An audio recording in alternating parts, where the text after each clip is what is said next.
Okay, this is our first Spandex Doesn't Scare Me studio tour, and before we start, I just want to remind everybody that this isn't designed as a way to show off what you have, but hopefully if you're willing to do this, you can share some of your organizational ideas or your processes or fun tools or whatever that other people may be able to use, whether you sew on a dining room table or in a huge studio. Maybe some of the ways that we organize things will work for you too. A couple other things. The floor is a disaster because everybody was worried about having to clean up their space, and I don't want you to feel like you have to clean up, so I purposely have not cleaned up. All those spots are sequins, there's thread, there's fabric, I mean, it's a mess. So I don't want you to feel like you have to, clean everything up before you share your space. All right, I'm gonna go through this as fast as we can because we have a dog upstairs that doesn't appreciate being sequestered while we do this. So I know I'm going to talk kind of fast, but if you have any questions, you can post them below the video. Okay, first thing, my worst part about running a professional studio is taking pictures. And I hated it. It was a pain in the rear until I bought this. It's a super cheap backdrop stand. I got it on Amazon for like 20 bucks. And then I bought some nice backdrops. So it's always ready. All I have to do is pull this backdrop down and I can take my pictures and I'm done. When I had to set up a whole photo taking space, I never did it. But this way I make sure I take pictures of everything that I do before it leaves the studio. Okay, so these are my slopers and blocks. I use real nice, it's sturdy, but it's thin, like vinyl, faux vinyl. I got it from Mood. It was super cheap, and I probably have 300 separate blocks up here because it's so nice and thin. When I was doing this with chipboard and other standard things that people use for their blocks, it took up so much space. But now, I mean, look, I have everything in a nice tiny little contained space, and I don't have enough. I didn't have enough space to store them before, so I love this. And you can see I've got all my labels for all my different types of patterns and all my sizes. Everything just fits in this nice tiny little space. Okay, the next thing that's kind of cool, I think it's cool, is this is how I manage my works in progress. So I have these bags. I got them at the dollar store for they come in a box of 2 or 3 depending on the size. And then back when I was teaching, I had these clear vinyl insert sticky back. So I just slapped them on these bags, and then I've got these cards that I can stick in. It's got the name, the description. I didn't fill that out. Measurements. The size, FFSC, that means Firefly Fabrics, small child. So anyway, the card stays in until it's done. I can take this bag to fittings with me if I am doing a fitting. Most of my stuff is not local anymore, but I can take this and it stays nice and clean. I put all my scraps in it, all my pieces, everything I'm working on stays in this bag, and then you'll see later where I hang them. Okay, this is cool. So a lot of you work with parents and coaches who totally stink at describing what it is they want. And so I made this book because I was tired of someone saying they wanted a sweetheart neckline when they didn't actually even know what a sweetheart neckline really was. So now it's got pictures of bra lines, back lines, darts, sleeves. I thought I had a skirt one in here too. I might have taken it out. And then I got tired of them saying they want red when look at all the shades of red there could be. So I've got all the different shades so I don't have to, mess around when they say emerald and they actually mean hunter green. I've got all this stuff so they can point to it and I know exactly what it is they want. And then I also have swatches they can feel because most of them don't understand the difference between all these different types of fabric. And if it's a remote, most of my stuff is remote now, and I send swatches. But this is great for if you do a lot of in-person stuff, like at a studio. Just put together a little book like this, so there's no confusion anymore. Okay.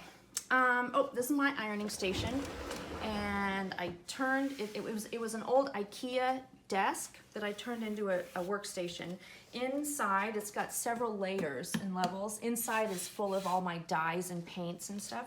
But I covered this with that ironing board material, and I cannot even think of what it's called, but you can get it anywhere. It's made for ironing boards. So I put batting and then a layer of that heat reflective stuff on here, so I can iron, I can roll it, I can move it wherever I need to. That's really cool. And that's my air compressor, but we'll get to that later. I'm using file cabinets for most of my storage now, just because they're super heavy and they're super, super deep. And if you wanted a deep drawer like this, dressers can't really handle it because they'll tip over. But with these file cabinets, I can store tons and tons of stuff. This is all my elastics. This is all my heat stuff. And I've got these, and I can't think of what these are called, but I'll look it up and post it. It's a thin, it's like a silicone sheet almost. I can't remember what it is. It's made for baking. It's not made for sewing or anything, but it works great as, like if you do any iron-on, like rhinestones or vinyl or something. This is a great heat shield so you don't scorch your fabric. Okay. Oh, this is kind of fun. So I know we've talked about this in the past of back pain when you spend a whole day at your sewing machine. And so I've figured out that this, just having an ottoman or something to set my feet on when I'm not on the, pushing on the sewing machine pedal has totally solved my back issues. So if you have something you can just move your feet up to, plus it's really good storage too. Like if I'm in the middle of assembly line of 10 dresses, I can lay them all, line them all up. But it's really great for avoiding back pain. Oh, let's see what we have in here. Oh, this is fun. So I keep saying that. So I've got a lot. I took one of my husband's old hardware organizers and turned it into an organizer for little stuff. But this is fun. A lot of people have asked about tags. These are my tag. Well, this is one type of my tag. I've got several, depending on what the washing instructions are.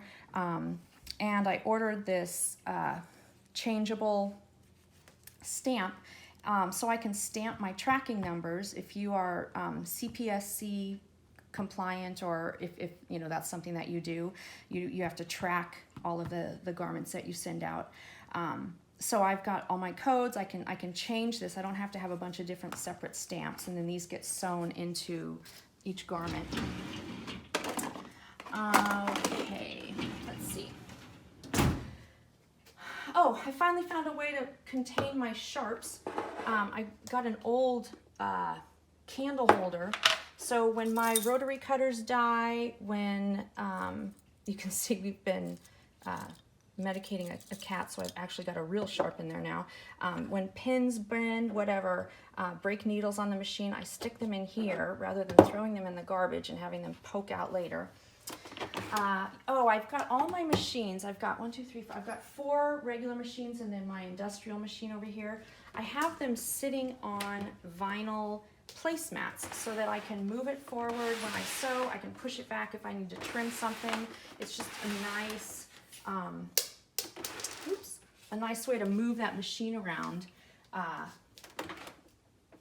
But but when I'm sewing, it doesn't move on its own. So using the vinyl placemat, it kind of sticks to the table. Oh, speaking of table, so we built this. These are just 2 tabletops from IKEA and 1 set of regular table legs, and then I have it sitting on both of the file cabinets.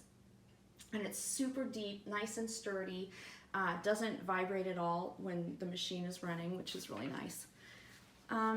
Let's see. Oh, I also made these little things. These are fun as a way to contain things, because I'm kind of sloppy when I'm in a rush, And so I turn these little bowls into a magnetic pin catch. So I just put it's a really strong earth, one of those earth magnets at the bottom. So it contains all the pins. It also, if you use clips, the magnet's strong enough, it keeps all it keeps all the clips in the little bowl. Let's go back here. This is how I store my original patterns. Like I said, I use my slopers and blocks for most everything, but when I draft original patterns, so something like this. These are my original sleeve patterns. So I've got all my original paper patterns that I've drawn up for all different shapes. And so I do keep my originals if I ever want to alter a pattern or a block that I'm using. So I've got them all organized here. Oh, this is great. So we've talked about adjustable mannequins. I don't use adjustable mannequins. I use this Fabulous Fit foam system. So I've got 1, 2, 3, 4 good dress forms here, plus a couple janky ones, but I've got 4 good ones. Oh, plus 3 butts, but we'll get to those. And using this padding system from Fabulous Fit, I can make just about any measurement that I need. All my mannequins have crotches and legs, or half legs, because the crotch is super important for the kind of sewing that I do. So, but using these foam pieces, I've got 3 sets now. They're not cheap, but my first set is probably 5 years old, and it's in great condition, so it's worth the investment. Okay, this is really cool too. We've talked about this recently. This is a piece of glass that I've put little feet on. This is what I use to burn things on. So I know people were talking about their wood burners or their soldering. This is the one I have. It was like $7 at Harbor Freight, and it is awesome, and I've been using it for years, and it comes with all its little tips, and I can burn the edges of spandex, or usually I do it on lace, and it to cut out appliques of from a big piece of lace. It's important when you use this that you've got something that's something like glass. I know some people use metal, but that kind of freaks me out because I don't want it to get hot. The glass is a perfect base for doing that kind of thing. Okay, let's see. Oh, this is cool. So I bought one of these things, one of these LED strips that's supposed to go on your sewing machine, but I have 4 machines and I didn't want to buy 4 of these. So I just clipped it to my thread holder, my cone holder, and when I need it, I can flip it on and it'll move from machine to machine. So it's great. I mean, my husband put in all this really great lighting, but sometimes, like especially if it's late at night and I'm cutting black, I need extra light because I'm getting old. Okay, I've got all my thread. Nothing fun here. Oh, let's look at the grid wall. That's this. So I used to have a pop-up shop where I would take and sell fabric and a whole bunch of things, but it was really labor intensive. So I'm not doing that anymore, but I've got all this really great grid wall. And if you're looking for a way to organize things on a wall or a freestanding, I've got some freestanding units out in the garage too. This is super cheap. Each one, this is 3 panels. Each panel was like $10. Oops. And I've got all these hooks. It's magnetic, so I use magnets like this. I can magnetize. I can put things on it. I can hang things on it. I love this grid wall. It also comes. You can also order shelves with it. So I've got all my heat set, my tiny stones. If you're a roller skater, you know why. We now have tiny stones. I've got all my shelves. This is Chong. That's what my air compressor is for. This is my ultrasonic rhinestone setting machine, and I'm not going to turn it on now because it's super loud. Well, the air compressor's loud. The machine is silent, but there are videos in the group if you want to see how this works. awesome. This was the best investment ever. It was not cheap, but it was totally worth it. Okay, so on this grid wall, you can see these bags again. Like here's a work in progress. So everything, this part of it's been cut out, part of it hasn't. So I can hang these on my wall and keep everything off the floor, keep it nice and organized. And then once an outfit is done, I mail it off and I keep the scraps because a lot of you know, like, black is not black. I probably have 10 different bolts of different types of black fabric. So I want to make sure I'm using the same type for each outfit. So I'll keep the scraps for about 4 months and just make sure that I don't need to adjust anything. If they have, like, if they decide 2 months from now they want boot covers or something, I have the matching fabric already organized and set aside and I didn't accidentally use it on somebody else. Oh, this is great. Okay, so I am going to turn this guy on.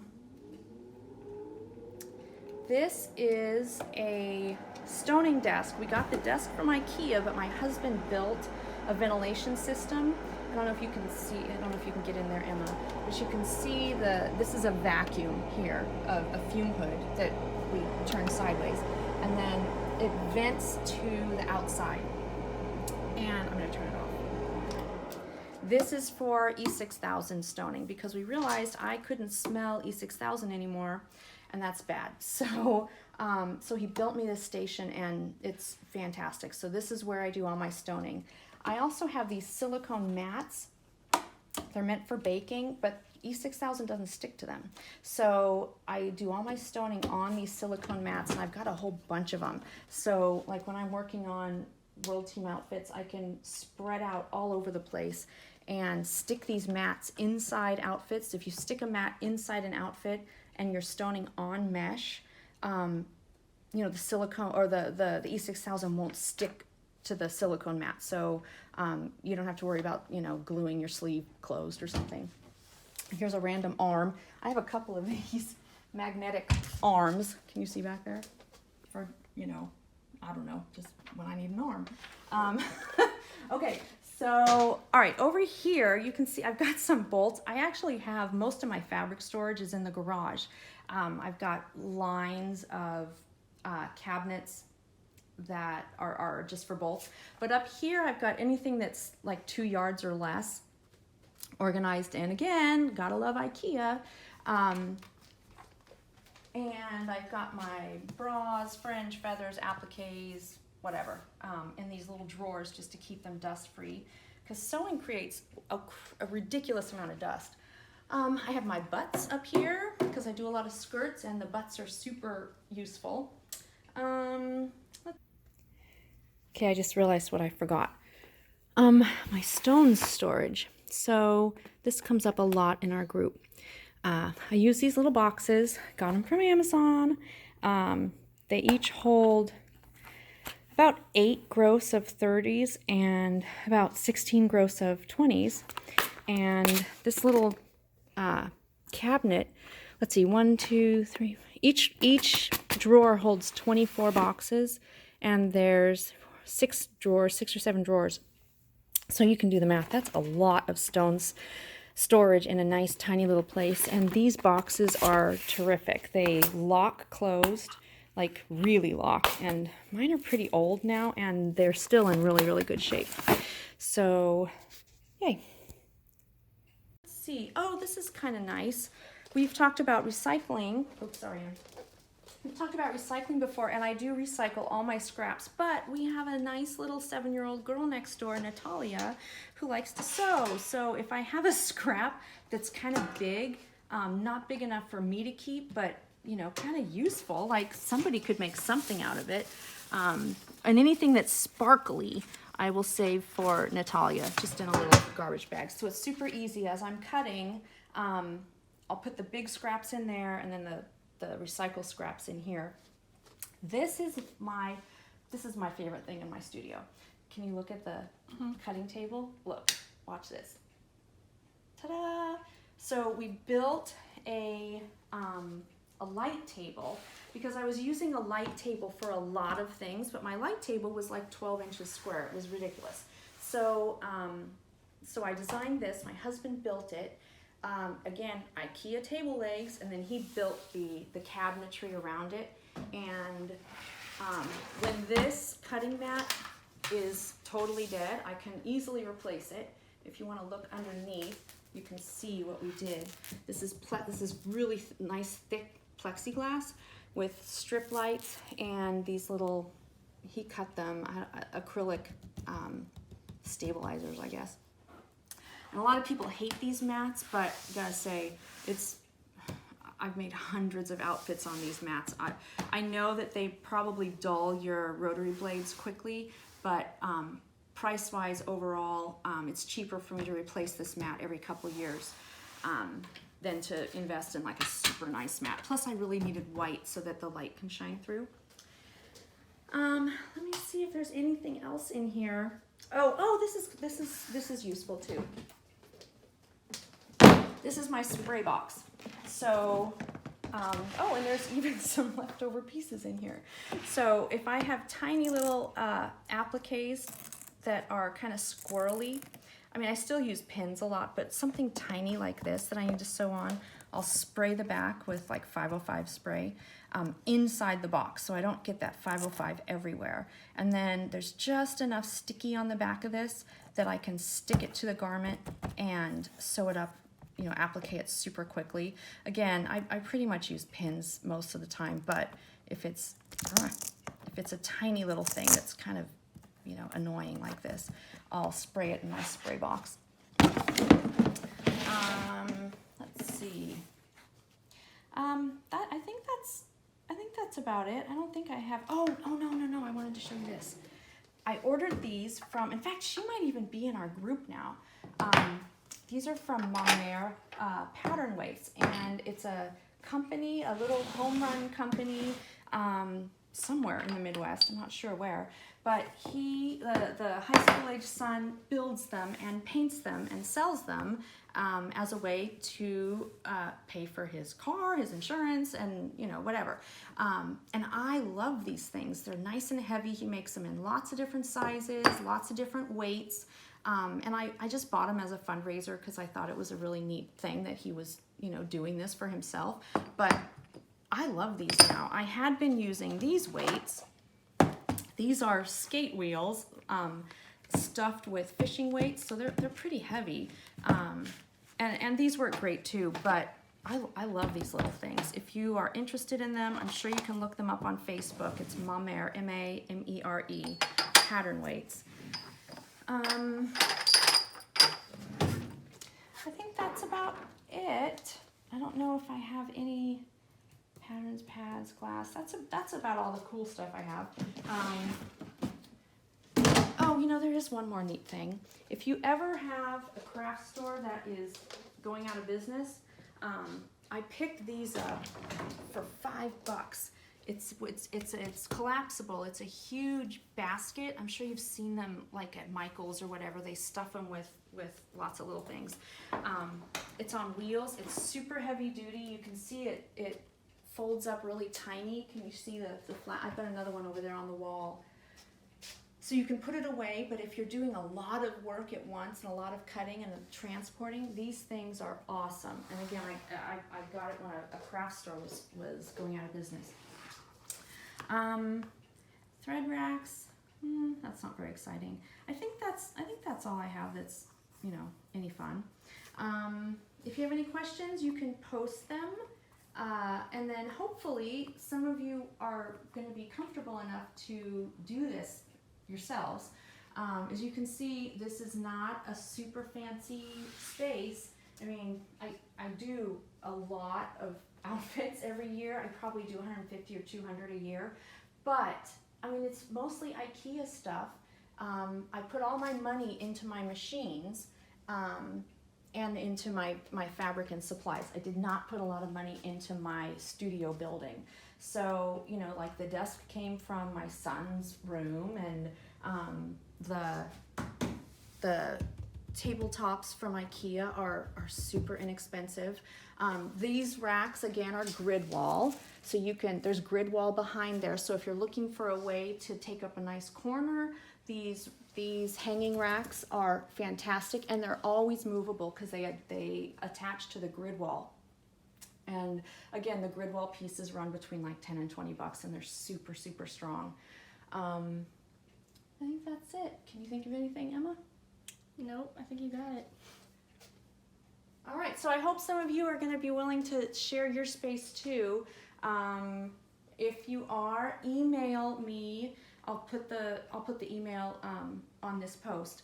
But send me your videos, and we'll post one a week. Okay, thanks.